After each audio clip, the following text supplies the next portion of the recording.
Представьте себе мир, где совершенство — это не выбор, а минимальное условие жизни. Или идеальное тело, или последствия. Митчелл здесь. Быстрее, ребята, вперед! Сотни лет назад человечество истощило природные ресурсы Земли. В результате общество погрузилось в хаос. Лучшие ученые мира взяли на себя миссию по спасению того, что осталось от цивилизации. Они создали генетически модифицированные орхидеи, которые стали новым источником энергии. Однако люди по-прежнему боролись со своими различиями. Поэтому ученые ввели трансформацию. Когда человеку исполняется 16 лет, он проходит процедуру, которая меняет его жизнь и превращает его в самого совершенного себя. Таких людей называют красавчиками, потому что они совершенны и счастливы.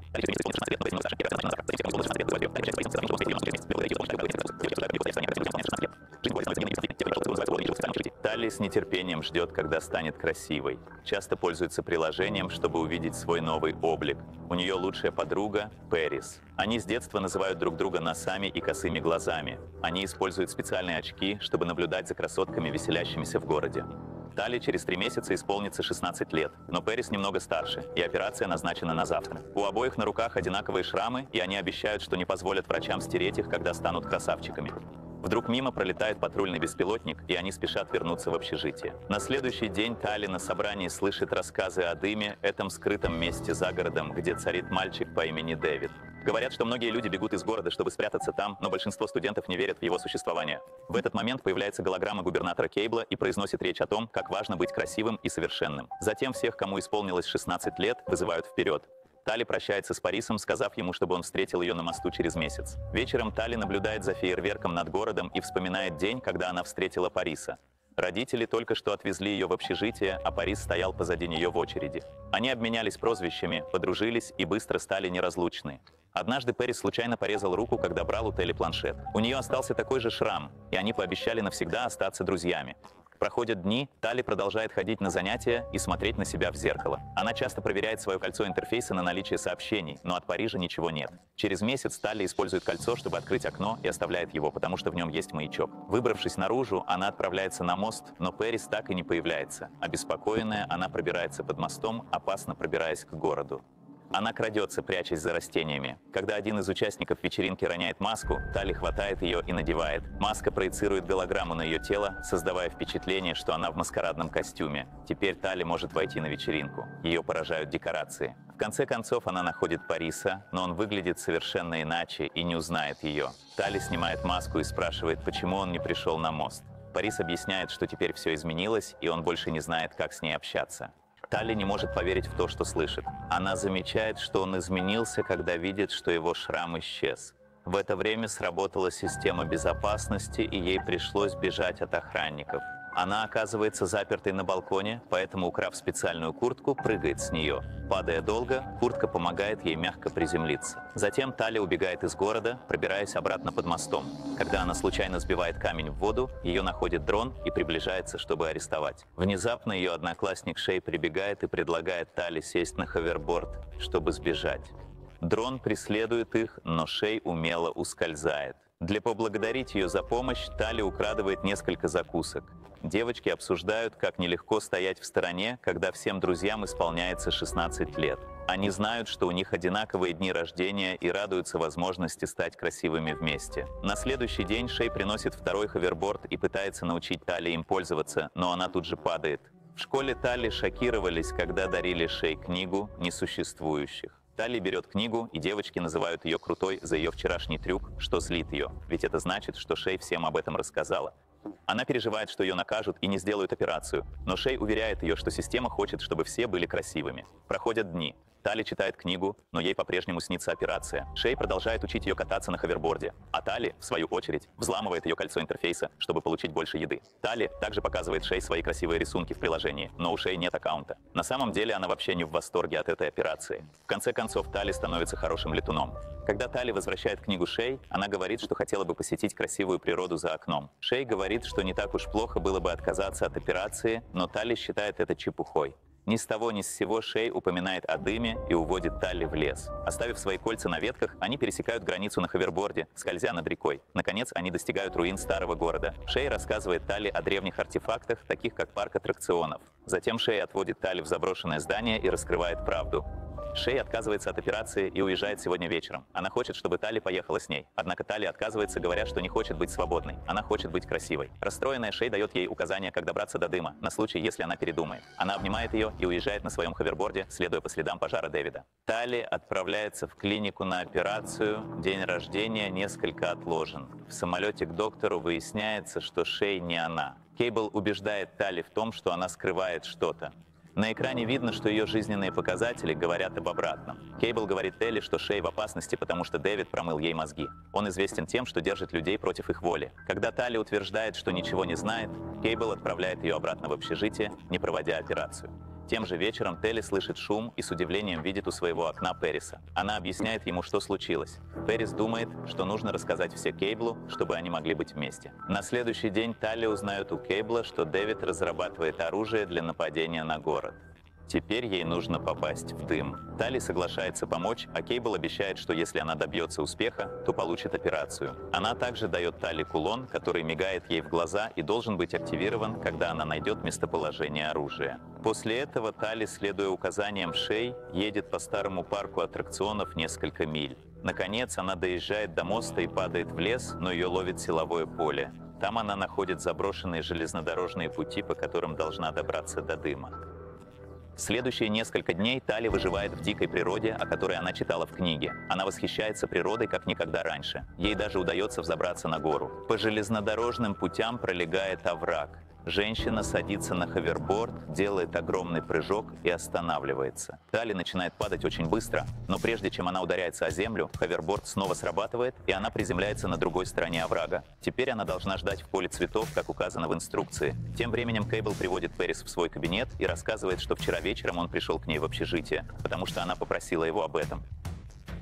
Перрис говорит, что ему было приятно вернуться в город, как будто он снова мог ясно мыслить. Затем Кейбл объявляет, что выбраны избранные для новой процедуры. Перрис соглашается войти в хирургическую машину для усовершенствования своего тела. Этой ночью Телли просыпается от запаха дыма. Она обнаруживает себя в горящем поле и не знает, что делать. Вдруг таинственный мужчина хватает ее и уносит. Это Дэвид, который начинает проверять Талли и ее вещи на наличие маячков. Однако его сканер не реагирует на ожерелье.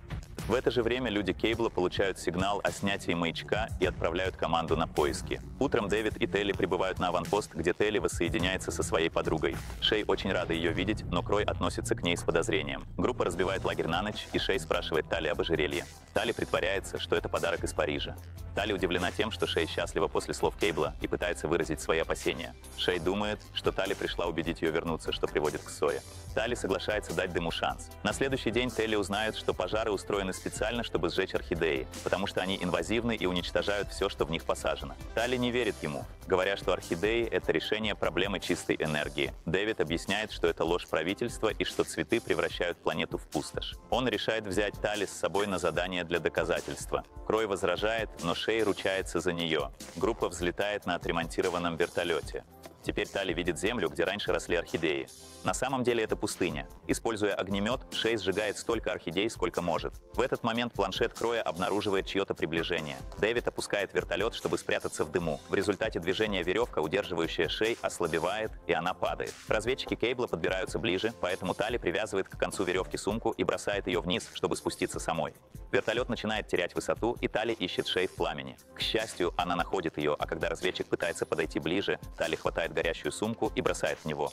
Девочки держатся за веревку, и вертолет взлетает, прежде чем разведчик успевает их поймать. После приземления группы Крой говорит, что разведчики смогли найти их только из-за Талли, но Шей защищает ее, а Дэвид считает, что любой, кто рискует жизнью ради дыма, заслуживает шанса. Группа разбивает лагерь, но Талли не может уснуть, потому что постоянно думает о Кейбл и о том, как та научила ее манипулировать повстанцами.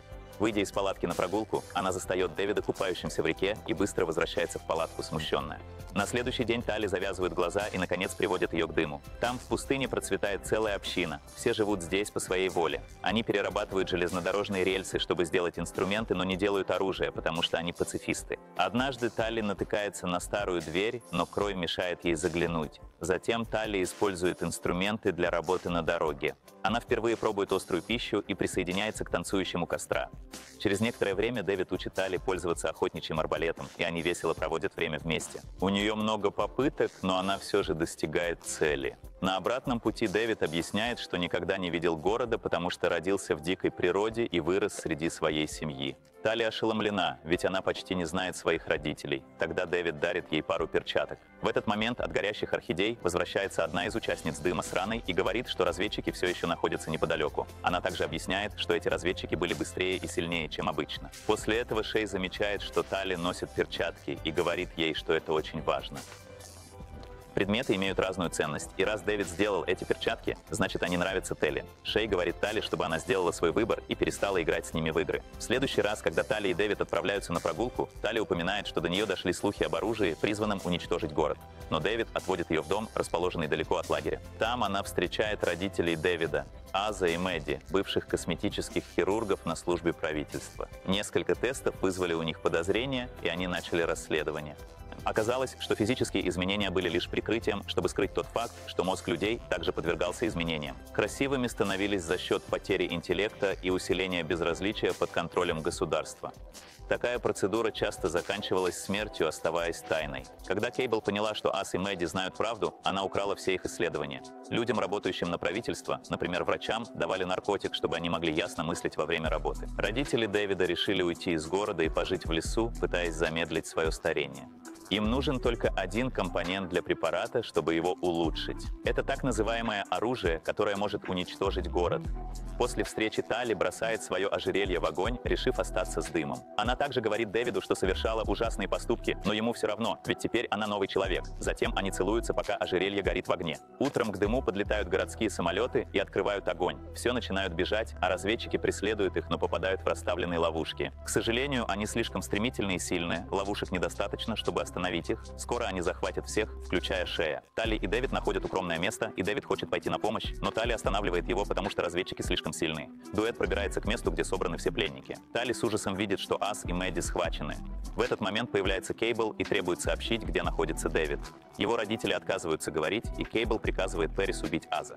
Дэвид и Тали выбегают, чтобы остановить его, но уже слишком поздно. Тогда Кейбл объявляет всем, что Тали работала на нее, и все повстанцы начинают презирать Тали. Пока все отвлечены, Мэдди подбрасывает сыворотку в карман Дэвиду. Когда Кейбл объявляет, что все будут проходить процедуру, Тали бежит в хижину снабжения и разжигает костер. Она убегает через окно с арбалетом, когда разведчик пытается проникнуть внутрь. Внезапный огонь вызывает взрыв, отшвыривая разведчика. Дэвид уцелел. Разведчик погнался, но затормозила его Тали стрела. Пэрис желает принять участие в погоне, но Кейбл приказывает им отступить. Разведчики разрушают лабораторию, а пленников отправляют на самолет. После их ухода Дэвид собирает оставшиеся припасы для спасательной операции. Тали подходит к нему, но он отпугивает ее ножом, сдерживаясь, чтобы не причинить вред. Она хочет помочь ему спасти остальных, но он говорит, что больше не доверяет ей. Тали объясняет, что она нужна ему, потому что он никогда не был в городе. Спустя некоторое время в городе Тали подходит к студентам, прочитавшим книгу Шей, и знакомит их с Дэвидом, чтобы доказать, что дым существует. Тали одалживает у них кольцо интерфейса и просит собрать большую группу детей, чтобы отвлечь внимание. Вскоре группа подростков пишет в небе, что дым существует, используя свои ховерборды. Пока Дэвид и Тали ждут, чтобы влезть в самолет, они проникают в клинику, прыгают через туннель и благополучно приземляются. Осторожно двигаясь, Тали использует кольцо, но дверь не открывается. Красавчик вдруг появляется и начинает драться с Дэвидом. Дэвид прижимает его к стене, Тали отбирает у него кольцо, и они находят камеру. С помощью кольца они освобождают всех, но не могут найти Шей. Крой сообщает ей, что Шей успешно прошел операцию. Дэвид, Телли и Мэдди отправляются искать его, но к лаборатории они приходят слишком поздно. Она уже стала красавицей. Телли плачет и извиняется, но Шей клянется, что ей это нравится. В этот момент приходят Кейбл и Пэрис и силой заталкивают троицу в аппарат, чтобы наконец провести операцию. Процесс начинается, но не успевают иглы войти, как снаружи появляется вертолет повстанцев, и Крой открывает огонь из огнемета. Кейбл и Пэрис вынуждены спасаться бегством. Машины повреждены, система дает сбой, и операция останавливается. Трио выбирается наружу. Телли хватает Шей, а Мэдди достает из шкафа нужный компонент. Группа бежит на крышу и обнаруживает там Пэриса. Телли пытается образумить его, используя их прозвища и указывая на то, что у него снова шрам от осколка стекла. Пэрис осторожно прикасается к его лицу, и Дэвид, решив, что это знак, нападает на Пэриса и пытается с ним бороться. Пэрис слишком силен и продолжает избивать его, но Тали с помощью ховерборда сбивает Пэриса с крыши.